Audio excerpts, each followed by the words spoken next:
Well, it's Halloween once again, and you know what that means. It means I'm in the mood for something scary. Something so frightening, it will freeze me with fear right where I stand. And what's the scariest thing I can think of? The economic crisis and the fact that 90% of the wealth is owned by the wealthiest 10%. That, and bad video games. Oh my god! And I could sit here and play something like E.T. or something like that. You know, the typical bad video games that people think about. But what I'm looking for is the intersection between bad video game and scary video game. And I know just the one. Alien Isolation Castlevania II Simon's Quest. The first Castlevania was released in 1986 by Konami, and it was a massive financial success for the company. So, obviously they wanted to keep that going, but they really wanted to do their best to innovate, to change things. So with Castlevania 2 released a year later, they took a couple of liberties with the formula. Also, by the way, I'm going to be comparing this to Dark Souls because part of the assignment that I'm making this video for requires that I compare this to a modern video game, so, yeah. But even if it wasn't part of the assignment, I think the comparison is still apt. In many ways, I think the Souls-like as a genre is the modern iteration of the Metroidvania. Dark Souls was released in 2010 by From Software. It was inspired by games such as Zelda Ocarina of Time and, for the purposes of this video, most importantly, the Metroidvanias of the past. Both require the player to make their way through a large, cavernous world where travel is only possible with the right upgrades. Both often have a similar vibe and aesthetic, and both genres are balls hard. No, what are you doing? What are you doing? Stop! No! Oh god! Fuck! Oh! Fuck! The Metroidvania, as its name suggests, was born from the games Metroid and Castlevania. Metroid more or less had the complex map layout and upgrade system by the first game, but the first Castlevania, I would argue, is a more standard action platformer.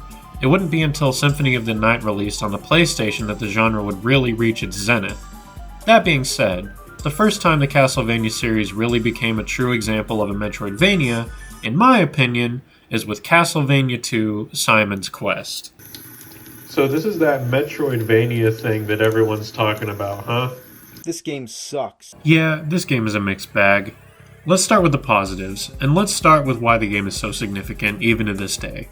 Firstly, it introduced a lot of early RPG mechanics and hybridized it with action platforming gameplay.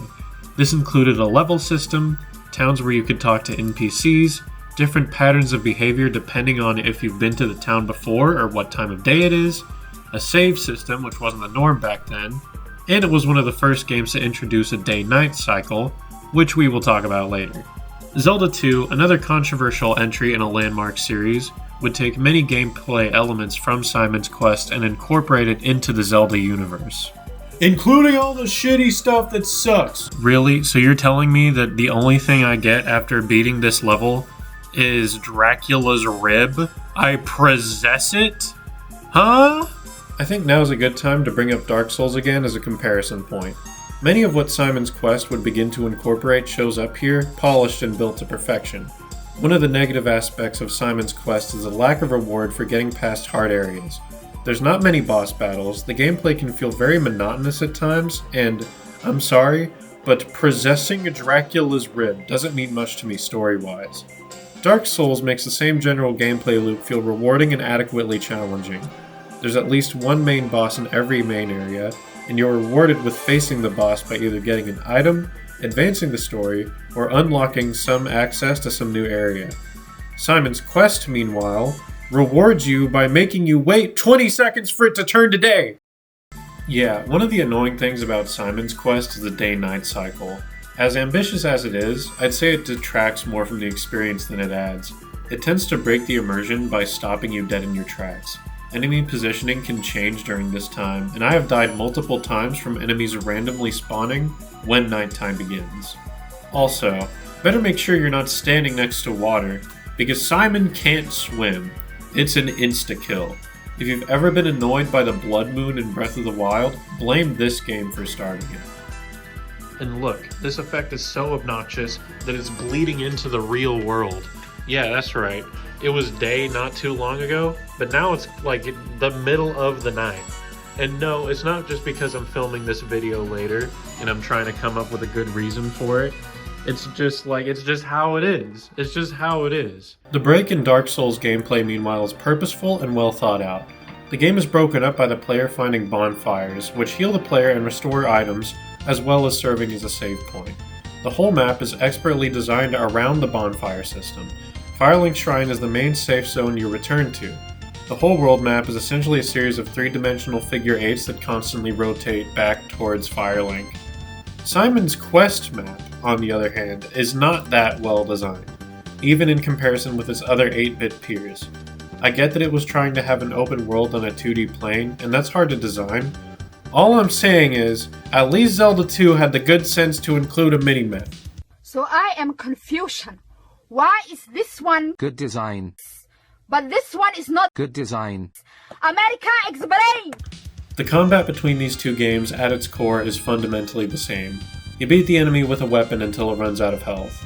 I would say that Dark Souls expands on this by adding much more depth to the combat. It's not just an improvement over games from the NES era, I would argue it has defined the genre to this day. You have multiple weapons and spells that all work noticeably differently, blocking and roll dodging, and a stamina meter that dictates when you get too fatigued to attack. Simon's Quest combat is simple, but serviceable for the time. It wouldn't be until Super Castlevania IV, released in 1991, that the combat would begin to really hit its stride. This is still a simplistic prototype of what's to come. One thing that both of these games do well is communicate a dark and gothic atmosphere. The main difference is, one is plagiarizing Dracula, and the other is plagiarizing Berserk. The NPCs in Dark Souls really help paint the total picture of what's going on. They often make you feel like there is more happening behind the scenes, almost as if they are living entire lives off-screen that you are completely unaware of. What do the NPCs in Simon's Quest got? They got poorly translated hints? Maybe Huntington's disease? So what have we learned from all this? Dark Souls is a direct continuation of the Metroidvanias that came before. Without Simon's Quest, there would be no From Software. Gamers, in this case, really grew up alongside the games themselves. The janky mess of Simon's Quest is a prime example of the growing pains it took to get something like Dark Souls. Both these games are legendary in their own right, and all deserve all the respect they get, and all their janky glory. So when we're talking about the audiences of these two games, they're kind of inseparable, because they're really the same people, but at different points in their lives. Simon's Quest was aimed at the kids of the time, and Dark Souls is aimed at the adults who grew up with really tough platformers like that. I think there's something really beautiful about that. Reminds me of adulthood, the really scary part of Halloween. That's a stupid joke, and I'm gonna take that out.